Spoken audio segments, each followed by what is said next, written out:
Hello everyone, welcome to MK Learning. Before I start video, I request you all to subscribe, like and share my YouTube channel.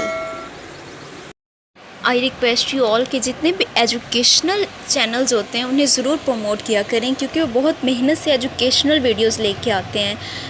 As you know that as we work to create light for others, we naturally light our own ways. So please subscribe and share my channel. Today we are going to learn English sentences for winter season. Let's start. बहुत ठंड है. You can say it's nippy here or you can say it's very cold. दस्ताने पहनो. Wear gloves. आज हल्की ठंड है. It's chilly today.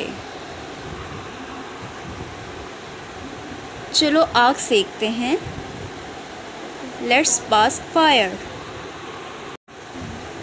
वो बाहर धूप सेक रहे हैं.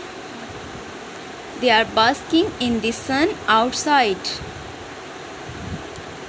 बाहर जाने से पहले खुद को अच्छे से ढांप लो. Cover yourself before you go to out. आज क्या ही अच्छा मौसम है. It's very pleasant today.